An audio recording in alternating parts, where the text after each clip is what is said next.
Lieben alle Kinder sehr. Quietschi-Bube hat's im Leben niemals schwer. Quietschi-Bube lieben alle Kinder sehr. Quietschi-Bube hat's im Leben niemals schwer.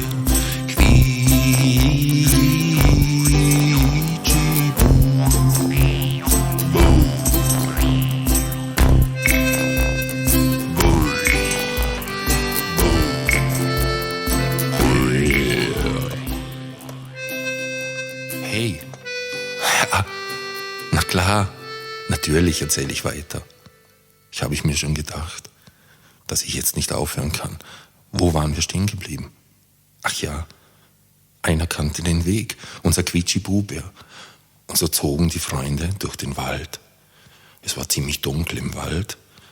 Und die Geräusche, so ein Wald im Dunkeln macht. Da kann man sich schon ganz schön schrecken. Unsere Freunde gingen aber unbeirrt weiter. In der Ferne hörten sie einen Schrei. Ich glaube, das war ein Schrei von einem Puhu. Ein Puhu, ein großer Vogel. Ein Nachtvogel. Er fliegt in der Nacht und sucht seine Beute. Aber zum Glück war der Puhu weit weg. Und unsere Freunde zogen weiter. Nach einer Zeit wurde der Wald immer lichter und lichter. Und sie kamen auf einen großen Felsvorsprung.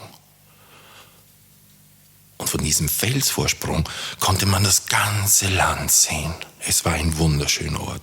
Und unter dem Felsen, da lag das große, weite Meer. Und an diesem Felsen machten unsere Freunde Rast. So, jetzt werden wir ein Lagerfeuer machen, sagte Quietschi-Bube. Los Leute, wir brauchen jetzt noch ein bisschen Holz. Und alle machten sich auf den Weg und sammelten rundum Äste, ein bisschen trockenes Gras und was man sonst noch alles finden konnte, was brannte. Quietschi-Bube sagte, seht her mit meinen Pranken. Da grabe ich jetzt ein Loch. Das Loch muss ungefähr so tief sein, siehst du? Und so breit. Weil wenn wir ein Loch machen und wenn das Feuer in dieser Mulde brennt, dann kann die Glut nicht nach außen springen. Und wenn wir rundum noch ein paar Steine legen, dann ist die Feuerstelle sicher. Und da ober ihnen nichts war, was brennen konnte, war das eine optimale Lösung. Und so machten sie Feuer. Weißt du, wie? Ganz einfach, so wie die Ureinwohner Feuer machen. Man nimmt eine Holzrinde, man nimmt einen Stab und um diesen Stab wickelt man etwas.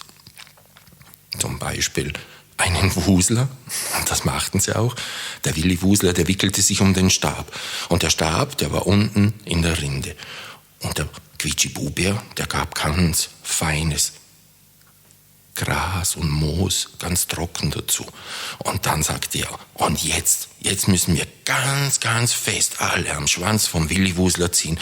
Der dreht an den Stab, der Stab, der bohrt sich in die Rinde und es wird ganz heiß. Und hau, ruck, haben sie den Wusler am Schwanz gezogen, der sich vorher um den Stab gewickelt hatte. Und wie ein Kreisel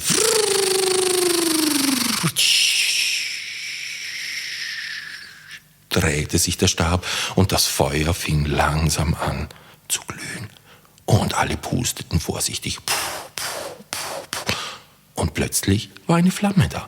Und mit dieser Flamme entzündeten sie ihr Feuer. Das war ein schönes Feuer. Es war dunkel, die Sterne waren am Himmel und die Freunde saßen um dieses Feuer. Was sollen wir morgen machen? sagt die Quirksi. Habt ihr eine Idee? Was könnten wir machen? Wir werden das Meer beobachten und sehen, was es Neues gibt, sagte der Quietschi-Bubär. Okay, das können wir machen. Aber erzählen wir uns vielleicht vorher noch ein paar Geschichten. Und sie fingen an, Geschichten von alten Tagen zu erzählen. Damals, ja, du weißt so Geschichten halt, die man erlebt mit seinen Freunden. Und sie haben sich den ganzen Abend diese Geschichten erzählt, bis sie endlich einschliefen. Oh.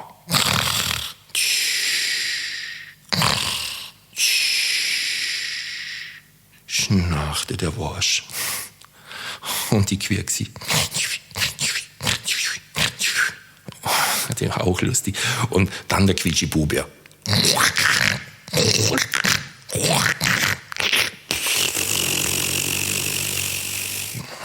Und der Willi Wusler, der schnarchte lustig.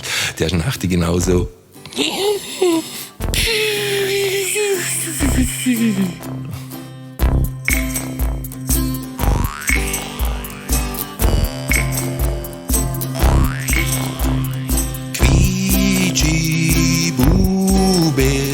Lieben alle Kinder sehr.